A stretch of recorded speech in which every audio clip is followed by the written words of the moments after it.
Hello students, good morning. Myself Dr. Pramod Misra from SSB Inter College Ayodhya.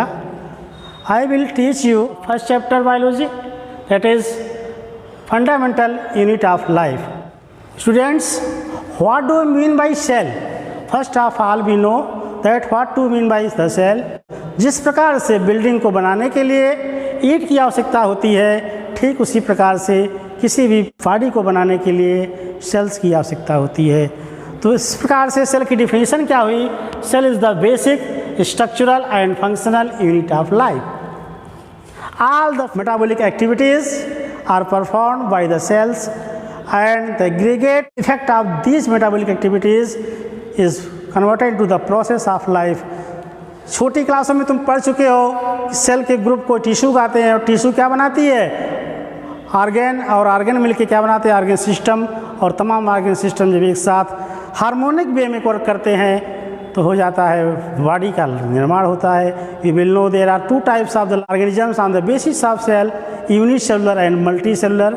Unicellular की body single cell से बनी होती है, जबकि मल्टी सेलुलर की body more than one cell से बनी होती है। इसमें ह्यूमंस भी आते हैं। बेटा सेल के अगर स्ट्रक्चर की बात करें तो cell is it is typical structure of cell. outermost covering of the cells is called as plasma membrane or cell membrane or plasma lemma, which is selective permeable, अर्थात इसमें कुछ चुने हुए पदार्थ इस शरीर अंदर से बाहर और बाहर से भीतर आ जा सकते हैं। इसके बाद भीतर में होता है एक्टोप्लाज्म और एंडोप्लाज्म। भीतर की तरफ थिक को कहते हैं एंडोप्लाज्म, थिन को कहा जाता है एक्टोप्लाज्म। दोनों मिला के बनाते हैं प्रोटोप्लाज्म। प्रोटोप्लाज्म में तमाम प्रकार के सेल्स ऑर्गेनिल्स होते हैं, इसे कहा जाता है सेल ऑर्गेनेली, सेल के ऑर्गेन्स। सबसे मिडिल में देखोगे बेटा एक न्यूक्लियस होता है, इसे क्या कहा जाता है? Brain of the cells. All the activities of the life of cell is controlled by the nucleus only. Nucleus is also double membrane bound structure, which outer membrane and inner membrane, इसको कहते हैं double membrane bound structure. दोनों को combine उसे कहा जाता है nuclear membrane. Nuclear membrane कहीं कहीं पर इंटरप्ट होती है, वहाँ सिंगल लेयर होता है, इसे कहा जाता है न्यूक्लियर पोर। न्यूक्लियर पोर के द्वारा ही मटेरियल का आदान प्रदान साइटोप्लाज्म से लेकर के और न्यूक्लियोप्लाज्म के भीतर होता है। इसके भीतर न्यूक्लियोप्लाज्म होता है, न्यूक्लियोप्लाज्म में आरएनए होते हैं और क्रोमेटिड फाइबर्स होता है, थ्रेड्स होता है जो डीएनए का बना होता है। और सेंट्रल में एक न्यूक्लियस होगा, न्यूक्लियोलस होगा, और ये न्यूक्लियोलस एक्टिविटीज़ को कंट्रोल करता है। इसमें और सेल ऑर्गेनल्स में पाए जाएंगे लाइसोसोम। लाइसोसोम को बेटा कहा जाता है, लाइसोसोम को कहा जाता है सुसाइड बैग। इसको सुसाइड बैग क्यों कहते हैं? क्योंकि इसमें हाइड्रोलिटिक एंजाइम्स होते हैं। It contains hydrolytic enzyme which controls the excretory based material of the cells but and help in the digestion, but accidentally it burst, it digest all the cell components and cell becomes die, इसलिए इसका नाम पड़ गया suicide bag.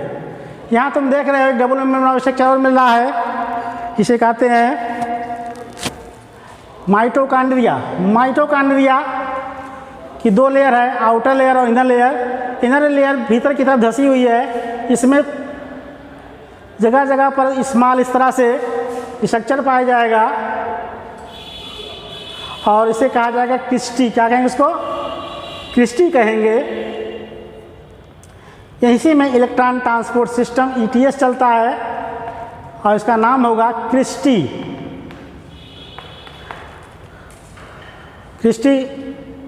Christie के उभार को Christie कहेंगे और इसका नाम हो जाएगा ऑक्सीसोम। ऑक्सीसोम या F1 पार्टिकल।